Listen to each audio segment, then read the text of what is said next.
સુરત પાલિકાના વરાછા ઝોનમાં લોકોની ડ્રેનેજની સમસ્યાની લાંબા સમયની ફરિયાદ બાદ પણ પાલિકાએ નિકાલ કર્યો નથી, જેથી પાલિકાના વિપક્ષના એક કોર્પોરેટરે પાલિકાને પત્ર લખ્યો છે। વરાછા એ ઝોનમાં સરદાર ચોક શ્રી પૂજન રેસિડેન્સી પાસે ડ્રેનેજ લાઇન ઘણા સમયથી ઉભરી રહી છે। સ્થાનિક લોકોએ પાલિકા અને કોર્પોરેટરોને ફરિયાદ કરી છે, તેમ છતાં પણ ડ્રેનેજના પાણી ઉભરાવાની સમસ્યાનો હલ આવતો નથી।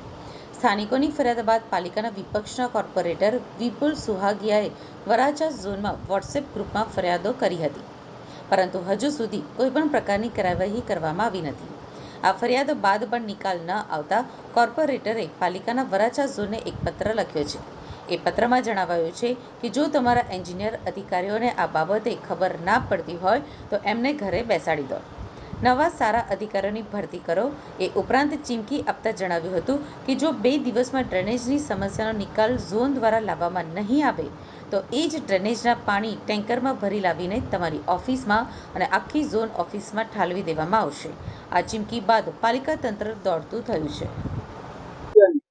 આ સમસ્યા સરદાર ચોક થી લઈ અને સાકેતધામ સુધીનો જે રોડ છે એ રોડ ઉપર છેલ્લા 2 વર્ષથી અહીંયા ડ્રેનેજ નો પ્રોબ્લેમ છે। વારંવાર અધિકારીઓને જાણ કરીએ છીએ, તમામ ઝોનના અધિકારી અને મેઇન ડ્રેનેજના અધિકારીને તમામને વારંવાર વિઝિટ કરાવી છે। જે સમસ્યા છે એ બાબતે જણાવેલું છે, પણ આજ દિન સુધી કોઈ સોલ્યુશન આવ્યું નથી। કાલે મારા સાથી કોર્પોરેટર વિપુલભાઈ સુહાગિયાએ ઝોનમાં લેટર લખીને જાણ કરી છે કે જો 2 દિવસમાં આનું નિરાકરણ લાવવામાં નહીં આવે તો અહીંયાથી ડ્રેનેજનું પાણી ભરી અને વરાછા ઝોનમાં અમે ત્યાં નાખી દઈશું, તો તમને ખ્યાલ આવશે કે લોકોને ખરેખર તકલીફ પડે છે કે નહીં। અહીંયા અમારા વિસ્તારમાં સરદાર ચોક અને શ્રી પૂજન રેસિડેન્સી છે એ રોડ ઉપર છેલ્લા 2 વર્ષથી લગભગ અહીંયા ડ્રેનેજ ઉભરાય છે।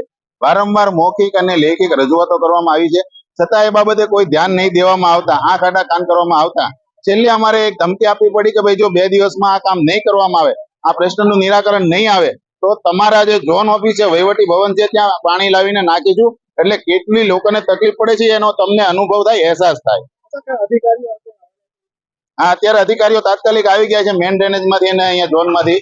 અત્યારે આ જે લેટર લખ્યું એના કારણે અત્યારે અધિકારીઓ અહીં પહોંચી ગયા છે।